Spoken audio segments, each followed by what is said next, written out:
আজকে আমি একটা সমস্যা সমাধানের ভিডিও নিয়ে এসেছি। এই ধরনের ভিডিও আমি আগেও নিয়ে এসেছি, কিন্তু আমি এখন বিরক্ত হয়ে নিয়ে এসেছি, কারণ এখনো অনেকেই এই জিনিসটা সমাধান করেনি। সেটা হচ্ছে পাসওয়ার্ড। আমরা সবাই পাসওয়ার্ড ভুলে যাই। আমার জিমেলে পাসওয়ার্ড ভুলে যাই, আমি অনেক কিছু পাসওয়ার্ড ভুলে যাই। এই পাসওয়ার্ড ভুলে যাওয়ার কারণে কিন্তু আমরা অনেক সমস্যায় পড়ি। আমরা অনেকগুলো ছবি হারিয়ে ফেলি, অনেকগুলো ভিডিও হারিয়ে ফেলি, অনেকগুলো মেইল পাই না, আমাদের ব্যাংকের অনেক কিছু পাই না, অনেক ব্যাংকের মেইলও আসে। সো অনেক ইম্পর্টেন্ট জিনিস আমরা হারিয়ে ফেলি। আমরা কিভাবে কখনোই আমরা কিভাবে একটা পাসওয়ার্ড যাতে না ভুলি, মানে একটা পাসওয়ার্ড আমরা ভুলবো না। আমি হাজার হাজার পাসওয়ার্ড থাকবে, লাখ লাখ পাসওয়ার্ড থাকবে, কখনোই আমি আমার পাসওয়ার্ডটা ভুলবো না। আজকে আমি সেই পদ্ধতিটা দেখাবো। আমরা যেহেতু পাসওয়ার্ড ভুলে যাই, সেহেতু প্রথম ট্রিক্সটা হচ্ছে একদম সিম্পল, মানে একদম সাধারণ মানুষের মতো একটা বুদ্ধি খাটাবেন। প্রথম বুদ্ধিটা মনে হবে একদম সিম্পল বুদ্ধি, এটা আবার কেমন বুদ্ধি, কিন্তু প্রথম বুদ্ধির মাধ্যমে আপনি পরবর্তী বুদ্ধিতে যাবেন। এখানে দুইটা বুদ্ধি। একটা বুদ্ধি হচ্ছে সিম্পল, সেটা হচ্ছে আপনি একটা মেইল আইডি খুলবেন, সেটার পাসওয়ার্ড দিবেন আপনার মোবাইল নাম্বার। মানে আপনার মোবাইল নাম্বার তো আপনি জীবনেও ভুলবেন না, সো এখানে মনে রাখারও কিছু নাই। একটা ইমেল আইডি খুলবেন বা জিমেল আইডি খুলবেন, সেটা পাসওয়ার্ড দিবেন আপনার মোবাইল নাম্বার। এখন সেটা খোলার পরে কি করবেন, আমি দেখিয়ে দিচ্ছি। আমরা আমাদের মোবাইল নাম্বার দিয়ে একটা জিমেল খোলার পরে কি করব, আমরা গুগল প্লে স্টোরে যাব। গুগল প্লে স্টোরে গিয়ে আমরা একটা অ্যাপ নামাবো। সেই অ্যাপটার নাম হচ্ছে keep notes, Google keep notes. আপনি কিপ নোটস দেখলে চলে আসবে, সেটা গুগলের একটা অ্যাপ। এই যে কিপ নোটস চলে এসেছে, এই যে লেখা দেখতে পাচ্ছেন কিপ নোটস। এখানে ক্লিক করব, এখানে ক্লিক করে এটাকে আমরা ইনস্টল করবো। এটা না, এই যে এটা দেখতে পাচ্ছেন, এটা আমার ইনস্টল করা আছে, আমি ইনস্টল করে রেখেছি। এটাকে আমরা ওপেন করব। ওপেন করার পরে আপনার যে ইমেল আইডি আছে সেটি এই যে এখানে দেখতে পাচ্ছেন, আপনার এখানে ইমেল আইডি দিয়ে দিবেন। যে ইমেল আইডিটা হচ্ছে আপনার মোবাইল নাম্বার পাসওয়ার্ড দেওয়া, ব্যাস এটা এখানে জাস্ট দিয়ে দিবেন। এই নোটের যে অ্যাপ্লিকেশনটা, সেটা একটা ইমেল আইডির এগেনস্টে থাকে। আপনি যতগুলো এখানে নোট লিখবেন সবগুলো সেই ইমেলে অটোমেটিক সেভ হয়ে যাবে। এখানে সুবিধাটা হচ্ছে কি, আপনি জীবনেও কেন ভুলবেন না, কিভাবে ভুলবেন না সেটা বলে দিচ্ছি। আপনার ফোন যদি হারিয়ে যায়, আপনার ফোন যদি চুরি হয়ে যায়, যেখানেই যাক, আপনি নতুন একটা ফোন কিনলেন, কিনে জাস্ট আপনার ইমেলে ঢুকলেই আপনার নোটগুলো পেয়ে যাবেন। এখন আপনি পাসওয়ার্ড কিভাবে ভুলবেন না, সেজন্য মনে করেন আপনি এখানে যে নোটসে ঢুকলেন, ঢোকার পরে নিচে প্লাস চিহ্ন দেখতে পাচ্ছেন, একটা প্লাস চিহ্ন আমরা ক্লিক করলাম। ক্লিক করার পরে নিচে টেক্সট দেখতে পাচ্ছেন, টেক্সটে ক্লিক করলাম। এখানে অনেক ধরনের নোট করা যায়, আমি টেক্সটে দেখাচ্ছি। এখন আপনি ধরেন, মনে করেন একটা ইমেল আইডি খুললেন, ধরেন আমি XYZ দিলাম, উদাহরণস্বরূপ XYZ দিলাম, XYZ, তারপরে ABC দিলাম, দিয়ে @gmail দিলাম। এটা হচ্ছে আমি মেইল আইডির নামটা দিলাম gmail.com। এখন এটা পাসওয়ার্ডটা আমি এখানে লিখবো যে কিভাবে। আপনি তো চিন্তা করতেছেন, কিরে আমার ইমেল আইডির পাসওয়ার্ড তো সবাই জানতে পারে, কারণ আমার যেহেতু মোবাইল নাম্বার, সবাই যদি অনেকে যদি দেখে যায় তাহলে আমার পাসওয়ার্ড পেয়ে যাবে। এটা অনেকে দেখে যেতে না যায় বা দেখলে যাতে না বুঝতে পারে, সেজন্য আমরা একটা বুদ্ধি অ্যাপ্লাই করবো। সেটা হচ্ছে, মনে করেন আমি উদাহরণ দিচ্ছি, আপনি আপনার মতো করে করবেন। আমার নাম হচ্ছে নিজু, তাহলে আমি কি বললাম, আমি আমার নাম দিয়ে বোঝাচ্ছি, বাট আপনারা এভাবে বুঝাবেন না, আপনারা ঢাকা, চিটাগং এইভাবে দিয়ে করতে পারেন। যেমন আমার নিজু দিয়ে আমি NIZ দিলাম বা NIZ দিলাম, দিয়ে আমি কি করলাম, এখানে আমি উদাহরণস্বরূপ দেখাচ্ছি। এখন সবগুলো প্রথমে দেখাবো, তারপরে আমি আপনাদেরকে দেখাচ্ছি 1 2 3 4 5 6, মানে এখানে সহজভাবে দেখাচ্ছি যাতে আপনারা বুঝেন।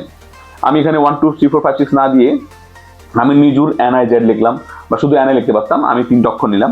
নিয়ে আমি কি করলাম, এখানে আমার মতো করে মনে করো আমি 2 2 1 1 5 5 7 দিয়ে একটা স্টারও দিলাম। এটা হচ্ছে আমার মূল পাসওয়ার্ড। এটা মূল পাসওয়ার্ড। আমি কি করবো এখন, এই যে 2 2 যে এখানে দিলাম, একটা 2 কেটে দিব, এখানে ডট দিব। 1 1 যে দিলাম, এখানে একটা 1 কেটে দিলাম। সবসময় যে ডাবল দিতে হবে তা না, আপনারা অন্য অক্ষর দিতে পারেন। এখানে একটা ডট দিলাম, 5 এখানে দিলাম, এখানে 7 এখানে একটা ডট দিলাম, 5 এখানে একটা ডট দিলাম, 5 এখানে একটা ডট দিলাম, শেষে একটা স্টার রাখলাম। এখন এই পাসওয়ার্ডটা দেখলে আপনি বুঝতে পারবেন যে এটা আসলে কি পাসওয়ার্ড। এখানে 2 2 হতে হবে, 1 1 হতে হবে এমন কোনো কথা না, আপনারা অন্য অক্ষর দিতে পারেন, 2 6 6 2 6 7 9 এরকম দিতে পারেন।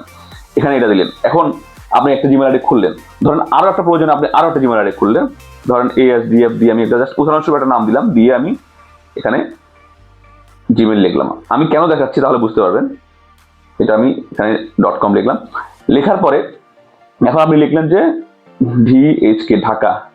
আমি ঢাকারও পুরোটা লিখবো না, জাস্ট আমি দেখানোর জন্য বলছি। ঢাকার পরে আপনি কি করলেন, এখানে যেটা লিখেছেন 2 2 1 1 5 5 7 7 স্টার দিলেন। তাহলে আপনি এখানে ঢাকার এখানে কি করলেন, HK এটা কেটে দিলেন, HK কেটে দিয়ে দুইটা ডট দিয়ে দিলেন। 2 2 এখানে কি করলেন, একটা 2 কেটে দিলেন, 1 এর এখানে একটা 1 কেটে দিলেন, 5 এর এখানে একটা 5 কেটে দিলেন, ডট দিলেন, 7 এর এখানে একটা 7 কেটে দিলেন। তাহলে কারো দ্বারা কি বোঝা সম্ভব? এগুলো দেখার পরে কারো দ্বারা কি বোঝা সম্ভব এখানে কি পাসওয়ার্ড? কারো দ্বারাই বোঝা সম্ভব না। কিন্তু আপনি যখনই দেখবেন, আপনি দেখলে কিন্তু বুঝতে পারবেন আপনার পাসওয়ার্ডটা কি। তাহলে প্রথম যে মেইলটা আপনি খুললেন আপনার মোবাইল নাম্বারের পাসওয়ার্ড দিয়ে, সেটা আপনার যে কেউ দেখে ফেললেও, হ্যাক করে ফেললেও কোনো সমস্যা নাই, কারণ আপনার পাসওয়ার্ডগুলো কেউ দেখতে পাচ্ছে না। এই যে সহজ বুদ্ধিটা, এখন আপনারা আমরা ব্যাংক অ্যাকাউন্ট করি, আমরা ব্যাংকে কার্ড থাকে, আমাদের অনেক ধরনের আইডি থাকে, এখন ফেসবুক আইডি থাকে, আপনার ফেসবুকের পাসওয়ার্ড দিতে পারেন, ইনস্টাগ্রাম আছে, তারপরে এখন তো থ্রেড আছে, অনেক আইডি আছে, অনেক ধরনের আইডিতে আমরা খুলতে হয়। আমরা যখন জবের জন্য অ্যাপ্লিকেশন করি সেক্ষেত্রেও আমাদের অনেক কিছু আইডি খুলতে হয়, আমরা এনআইডি করতে গেলে আমাদের আইডি খুলতে হয়। সব ধরনের আইডির পাসওয়ার্ডগুলো আপনি এভাবে লিখে রাখবেন, যেটা আপনি দেখলেই আপনি কিন্তু শুধু একটা অক্ষর লেখেন না, এখানে অনেকগুলো হিন্টস দিয়ে আপনি বুঝিয়ে ফেলেছেন, D.2. এভাবে দিয়ে অনেকগুলো অক্ষর দিয়ে আপনি কিন্তু বুঝিয়ে ফেলেছেন। এবং সবসময় চেষ্টা করবেন যে মাঝখানের অক্ষরগুলো একই রাখার।